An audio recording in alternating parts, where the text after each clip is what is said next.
Thoughts on Spec Ops: The Line as a narrative about player fantasy relationship with player and dev? There are parts of Spec Ops: The Line that work, and then there are parts of it that don't. I like what Spec Ops: The Line does. Politically, I agree with its message. War is hell, you know, player agency, blah, blah, blah. The issue is that you don't really have any agency, do you? I mean, the game makes you drop the white phosphorus, spoiler. Is that, like, agency? Is it fair to criticize a... Oh. Oh my god. The point of the game is that the main character is the embodiment of player fantasy / you're the right one. The main character keeps doing despite the war crimes he's done. That's the point of player fantasy. I know, but, like...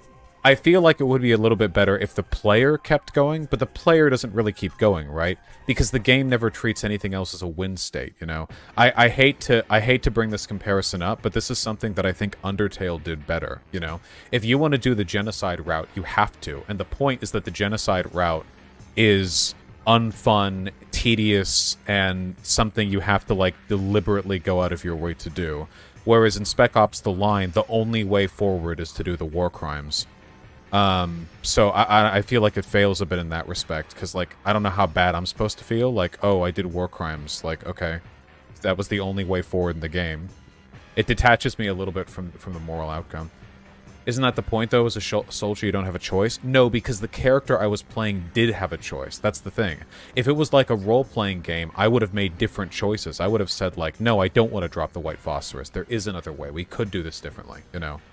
It wasn't supposed to be about a choice. The character's story is supposed to be singular, about the fact that no matter what, he thinks he's the important one. No, I understand what the devs are going for. I'm just saying that there are elements of it that I'm critical. I understand their intentions. I don't think what they did was wrong. I just, you know. The problem is that people are goody two-shoes in games because we're usually not invested in the conflicts that are happening in the context of the game, right? Like, in real life, people are convinced to do terrible things because of political biases, religious biases, nationalism, a lot of stuff like that. But when you play in a video game, like, people pretty immediately latch on, most people at least, judging from gameplay statistics of RPGs, to what the moral path is. And I think it'd be interesting if there was a game where the immoral path was the one that people chose by default, not because it's fun to be evil, but because it was legitimately considered to be the good path by most people. You know what I mean? That there really was a choice, and that most people just made bad choices because they were biased. Yeah, Pathologic does that, but Pathologic doesn't have any clean moral answers, so I don't know how clear of an example that is. Didn't Fallout New Vegas try to do that? No, the most evil choice there is Legion, and nobody chooses Legion unless they're doing their evil playthrough. Nobody plays that game, meets the Legion, sees them crucifying people, and goes, okay, these are probably, like, the good guys in the story, you know? Didn't Fudge Muppet do a video giving an argument for the Legion's case? Yeah, everyone loves playing devil's advocate for that shit. You can understand the logic of the Legion, but they're still wrong, you know? I mean, unless your moral system is completely out of line with what we'd consider to be, you know, like an acceptable, or... How would you get people to pick the evil route? Did any of you guys ever play a game called Phase? I think it was called F-A-Z-E or something like that. The title had like a yellow mask shattered. You play in the Does anyone know the game I'm talking about? It's Phase. That's what I'm thinking of, right? Haze, not Haze. Sorry, not Phase. Haze. H, not Phase. Not Phase Clan. Haze. Also known as Bad Halo. Okay. Well, that game, along with a lot of other games, okay? They do the kind of thing, you know, where it does like the pretty standard, like, you work for the shady organization, then it turns out they're evil and you side with the people you've been fighting kind of dealio. You side with the resistance. Don't you think it'd be cool to have a game where you start off on, like, the evil overlord side or whatever, but the propaganda is so dense that you legitimately think you're with the good side, and you never actually get an explicit in-game sort of impetus to join the other side? It's something you have to consciously make the choice to do, you know? And that the whole time in the first playthrough, or when you play normally, you just kind of have this, like, weird feeling. Like, because, like, you know, the game is telling you you're doing the right thing, but, I'll give more thought to this. Isn't this basically Bioshock in reverse? Well, in Bioshock, you never have a choice, which is kind of the point.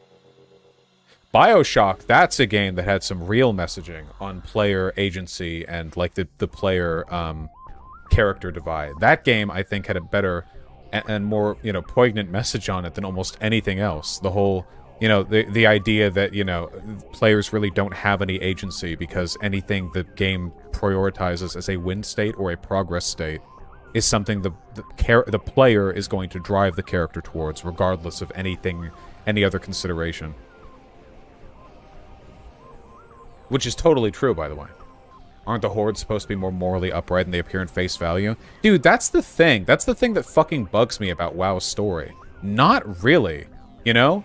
Like, the WoW always postures like the Alliance is only just the obvious evil, and the Horde is actually, like, noble and good too. But they're kind of not. Like, not really. The Horde shelters Sylvanas, a monstrous war criminal, and had a fascist, Garrosh, control their faction briefly. You know, they were briefly controlled by, what's his name, Vol'jin, who had 5 seconds of life and immediately fucked things up by appointing Sylvanas as the next dude who would lead the Horde. And they're quite a bit more brutal. Like, they work with the goblins who fucking destroy the environment shit. The Horde aren't really, like, morally comparable, I don't think. Tell me your Alliance without saying you play Alliance. I play Horde. I have played Horde the overwhelming majority of the time. And if you play Horde and Alliance Quest, then it's pretty obvious. Yeah, the Alliance are generally better. Like, morally, they're better off than the Alliance are. The moral ambiguity is always like, the Alliance seem good, but actually they're not as good as you think, but actually the Horde are just worse, you know? Yeah, Blizzard's writing has never exactly been good. The Alliance has a lot of evil splinter factions, and they're stronger than the Horde ones. Yeah, but the Horde has Sylvanas, which is more evil and more destructive than, like, any other playable force in the entirety of the world. You know? So, the fucking Forsaken and Sylvanas' legions are so much worse and so much stronger than, like, anything else.